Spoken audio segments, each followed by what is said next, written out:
प्यारे दोस्तों नमस्ते। एक समय की बात है, एक नगर में सुदर्शन नाम का व्यापारी रहता था। वो बहुत ही ज्यादा पैसे वाले थे और वो बहुत ही दानी स्वभाव के भी थे। वो गरीबों और जरूरतमंदों की खूब सेवा करते थे, लेकिन उसकी पत्नी श्यामा बहुत ही कंजूस थी। वो ना तो किसी की मदद करती और ना ही किसी को एक पैसा दान देती। एक दिन उसके द्वार एक ब्राह्मण भिक्षा मांगने आए। उस समय वो अपने घर को लीप रही थी। ब्राह्मण बाहर से बोले, भिक्षाम देहि, भिक्षाम देहि।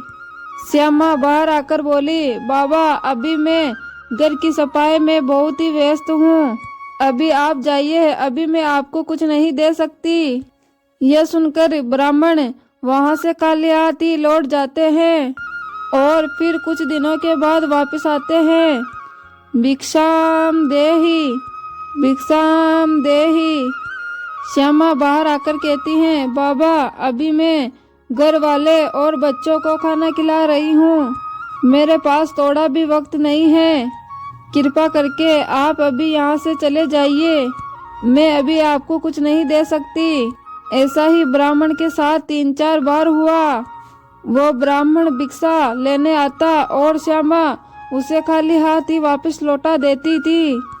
ऐसे ही एक दिन बाबा वापस भिक्षा मांगने गया तो श्यामा बोली, बाबा मैं इस दान पुण्य से तंग आ गई हूँ, मेरे पति दिन भर दान पुण्य ही करते रहते हैं, इसलिए आप मुझे ऐसा उपाय बताइए जिससे मुझे इन दान पुण्य से छुटकारा मिल जाए। ब्राह्मण बोलता है, बेटी लोग तो धन संपत्ति के लिए क्या कुछ नहीं कर सकते, भगवान ने तुझे सब कुछ दिया है तो तुम्हें वो बोझ लग रहा है। यदि तुम ऐसा ही चाहती हो तो ऐसा करो, हर बृहस्पतिवार को कपड़े धो और अपने पति से कहो कि वो हजामत बनवाए। तुम अपने बाल धो, बृहस्पतिवार को पीले कपड़े मत पहनो, मांस मदिरा का सेवन करो, पूजा पाठ मत करो, मैं कुछ ही दिनों में ऐसा करने से छुटकारा मिल जाएगा। ऐसे ही करने लगी। ऐसे ही कुछ बृहस्पतिवार ही बीते थे कि उसके पति का व्यापार धीमा पड़ गया और घर की संपत्ति धीरे धीरे खत्म हो गई और वो बहुत गरीब हो गए। ऐसे में वो बहुत परेशान रहने लगे। एक दिन वो मन ही मन में भगवान को याद कर रही थी, तभी वो ब्राह्मण उसके द्वार पर आए और कहे, भिक्षाम देहि। श्यामा दौड़ती हुई दरवाजे पर आई और बोली, बाबा प्रणाम, अब तो मेरे पास आपको देने के लिए कुछ भी नहीं है। यह बात सुनकर ब्राह्मण ने कहा, जब तुम्हारे पास सब कुछ था तब भी तुम मुझे खाली हाथ ही लौटाती थी और अब तो कुछ भी नहीं है फिर भी तुम परेशान हो, मुझे क्षमा कर दे बाबा और ऐसा उपाय बताएं जिससे मेरे दुख दूर हो जाए और पहले की बात ही मेरे पास सब कुछ हो जाए। ब्राह्मण ने कहा, यदि ऐसा चाहती हो तो अब जो बृहस्पतिवार आएगा तो तुम उसमें बृहस्पति देव का व्रत रखना और उस दिन एक बार नमक का पीला भोजन करना, प्रसाद में गुड़ और चने चढ़ाना, केले के जड़ में विष्णु भगवान की पूजा करके उनकी कथा पढ़ना, बृहस्पतिवार के दिन बाल मत धोना, पति को हजामत मत बनवाने देना, घर में मांस मदिरा का सेवन मत करना और ना ही किसी को करने देना और इस दिन पीले ही वस्त्र धारण करना। ये सब करने से तुम्हें सभी सुख प्राप्त हो जाएंगे। ब्राह्मण के कहे अनुसार श्यामा वैसा ही करने लगी। तो ऐसे ही 3 ही बृहस्पतिवार बीते थे तो उसके पति का व्यापार फिर से चल पड़ा। उसके घर में फिर से धन संपत्ति आने लगी। अब श्यामा भी गरीबों और ब्राह्मणों में दान करने लगी। जिस तरह श्यामा ने बृहस्पति देव की पूजा पाठ आराधना की तो उसके जीवन में पहले की तरह ही खुशियां लौट आई। प्यारे दोस्तों नमस्ते। आइए हम सुनते हैं माँ लक्ष्मी, माँ काली और माँ सरस्वती की एक प्यारी सी रोचक कहानी अच्छी लगे तो कमेंट बॉक्स में कमेंट करके जरूर बताइए। एक बार माँ लक्ष्मी, माँ काली, माँ सरस्वती तीनों एक साथ भ्रमण से लौटी तो उन्होंने सभी देवी देवताओं को चिंतित देखा। विष्णु जी भगवान बोले, ब्रह्मदेव, देवी लक्ष्मी, देवी काली, देवी सरस्वती तीनों देवियां भ्रमण से आ चुकी हैं। अब हमें अपनी समस्या इन्हें बता देनी चाहिए। ब्रह्मा जी बोले, अच्छा हुआ आप तीनों देवियां लौट आई। स्वर्ग लोक पर खतरे के बादल मंडरा रहे हैं। अब स्वर्ग लोक की सुरक्षा आप तीनों देवियों द्वारा ही हो सकती है। उतने में माता लक्ष्मी बोली, परंतु बात क्या है, आप सभी इतने चिंतित क्यों हो? विष्णु भगवान बोले, हमारी चिंता का कारण ब्रह्मदेव का वरदान है। वही वरदान जिसके कारण आज विनाशासुर स्वर्ग पर अपना राज्य स्थापित करने के लिए सभी देवताओं को परेशान कर रहा है। देवियां बोली, विनाशासुर, आपने उसे ऐसा क्या वरदान दे दिया ब्रह्मदेव कि वो स्वर्ग पर अपना अधिकार स्थापित करने का साहस कर बैठा? ब्रह्मा जी बोले, देवी काली, विनाशासुर ने कई वर्षों तक मेरी तपस्या की, जिससे प्रसन्न होकर उसने अमरता का वरदान मांगा, परंतु मैंने उसे यह वरदान देने से मना कर दिया और कोई और वरदान मांगने के लिए कहा। मैंने उसके कहे अनुसार यह वरदान दिया कि उसकी मृत्यु केवल शरीर से लाचार, मस्तिष्क से मंद बुद्धि तथा धन से वंचित मनुष्य ही के द्वारा ही होगी। इसी कारण विनाशासुर घमंड में आ गया है। हम चाहते हैं कि आप पृथ्वी लोक पर ऐसे मनुष्य की तलाश करें जिसमें ये तीनों कमियां हो, जो सभी बातों के लिए दूसरे व्यक्ति पर निर्भर हो।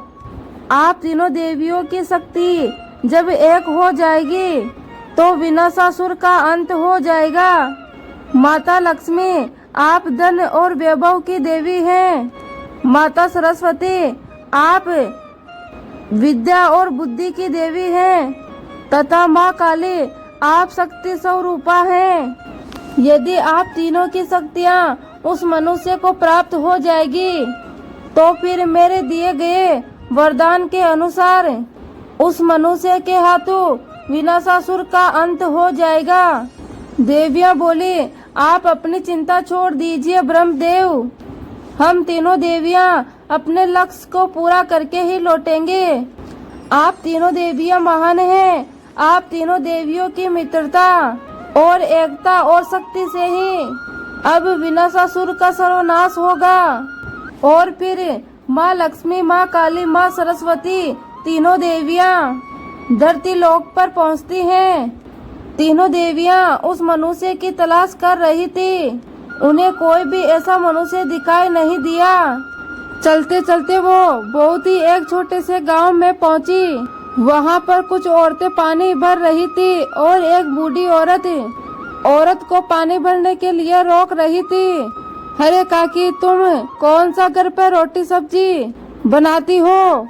हमारे तो घर पे काम होते हैं, हमारे तो घर बाल बच्चे हैं, पति काम पर जाते हैं, इसलिए हमें समय समय पर पानी भरना होता है। उतने में दूसरी औरत बोली, हाँ काकी, तुम्हारे घर पर तो एक अपाहिज बेटा ही है जो कई सालों से बिस्तर पर पड़ा हुआ है। उसका दिमाग देखो कि कोई होश ही नहीं है। बोलता है कितनी कोशिश कर ली लेकिन वो तो कभी बिस्तर से ही नहीं उठता। आज वो ठीक होता तो तुम्हें इस उम्र में बिठा कर खिला रहा होता, लेकिन तुम्हारी किस्मत सचमुच में बहुत ही खराब है कि तुम इस उम्र में भी ये दुख देख रही हो। औरतें पानी भरकर वहाँ से चली गई और उस बूढ़ी औरत की आंखों में आंसू आ गए और अब तीनों देवियों ने अपना रूप बदल लिया। लगता है हमारी तलाश पूरी हो गई है। हमें विनाशासुर का अंत करने वाला मिल गया है। तीनों देवियां उस बूढ़ी औरत के पास जाती हैं। काकी, हम बहुत दूर से आए हैं, क्या तुम्हारे घर कुछ खाने का और विश्राम करने का अवसर प्राप्त हो जाएगा? बुढ़िया माई बोली, मेरे घर तो एक टूटी फूटी झोपड़ी है। क्या आप तीनों वहाँ विश्राम कर पाओगे? अगर कर सको तो मुझे कोई आपत्ति नहीं है। यही सामने ही मेरी झोपड़ी है। देविया बोली, हाँ हाँ, क्यों नहीं, हमें तो कुछ देर ही विश्राम करना है। तीनों देवियां बूढ़ी औरत के पीछे पीछे चली जाती हैं। एक टूटी फूटी सी झोपड़ी जहाँ बर्तन के नाम पर एक कटोरा रखा था और वो भी खाली था। बहुत ही गरीबी। बिस्तर पर एक लाचार बेटा जो बोल और कुछ नहीं सुन रहा था। उतने में एक देवी बोली, काकी, ये कौन है? बुढ़िया माई बोली, ये मेरा बेटा है, राजू है। ये जब से पैदा हुआ है इसका दिमाग कमजोर था, फिर धीरे धीरे इसका शरीर भी लाचार हो गया। मेरे पति के स्वर्गवास के बाद हमारे ऊपर बहुत दुख संकट आ गए। पहले गरीबी से परेशान थी और दूसरा मेरा बेटा, मेरा राजू इस हालत में है। उतने में ये कहती कहती बुढ़िया माई रोने लगी और फिर तीनों देवियां अपने रूप में आ जाती हैं। तीनों देवियों को अपने रूप में देखकर बुढ़िया माई हैरान रह जाती हैं। तीनों देवियां अपना एक एक हाथ उठाती हैं और उनमें से दिव्य ज्योति निकलकर राजू के ऊपर पड़ती हैं। राजू उठकर खड़ा हो जाता है और तीनों देवियों को प्रणाम करता है। मैं धन की देवी हूँ, मैं तुम्हें धन संपत्ति प्रदान करूँगी। मैं बुद्धि की देवी हूँ, मैं तुम्हें बुद्धि प्रदान करूँगी। मैं शक्ति की देवी हूँ और मैं तुम्हें शक्ति प्रदान करूँगी। राजू रोते रोते बोला, आप तीनों देवियों की जय हो। बुढ़िया माई बोली, मेरा राजू ठीक हो गया, मेरा बच्चा ठीक हो गया। आप तीनों देवियों ने मेरे बेटे को फिर एक नई जिंदगी दे दी। अब देवियां बोली, राजू, तुम्हें विनाशासुर का अंत करना है। हमारे द्वारा दी गई शक्तियों से ही तुम उसका अंत करोगे। तीनों देवियां राजू को सब कुछ समझा देती हैं। उसके बाद राजू और तीनों देवियां विनाशासुर के समक्ष पहुंचते हैं। विनाशासुर राजू को देखकर हंसने लगा। ब्रह्मा जी के दिए गए वरदान के अनुसार मेरा वध आप सबको पता ही होगा, उसी के द्वारा होगा जो शरीर से अपाहिज, गरीब और शक्तिहीन होगा। देवियां बोली, हमने ऐसा ही व्यक्ति तुम्हारी मृत्यु के लिए ढूंढा है। राजू में ये तीनों कमियां थी जिन्हें हम अपनी शक्ति से इनकी कमियां पूरी हुई हैं। हमने राजू को धन संपत्ति, शक्ति, बुद्धि सब कुछ दे दिया है। अब तुम्हारा अंत निश्चित है। तीनों देवियां राजू को त्रिशूल देती हैं और राजू विनाशासुर का अंत कर देता है। सभी देवी देवता देवियों पर फूलों की वर्षा करने लगते हैं और राजू को अपना आशीर्वाद देकर तीनों देवियां वहां से अंतर्ध्यान हो जाती हैं और राजू अपने घर वापस लौट आता है। इधर माँ लक्ष्मी, माँ सरस्वती, माँ काली तीनों की कृपा से राजू और उसकी माँ सुख से अपना जीवन व्यतीत करने लगे। और इधर तीनों देवियों की मित्रता की सभी देवता खूब प्रशंसा करते हैं, क्योंकि दुख और सुख की हर घड़ी में तीनों देवियां एक साथ एकजुट होकर सृष्टि की रक्षा के लिए कार्य करती हैं। प्यारे दोस्तों, आशा करती हूँ आपको कहानी पसंद आई होगी। पसंद आई हो तो अपने YouTube चैनल को सब्सक्राइब कर देना। धन्यवाद।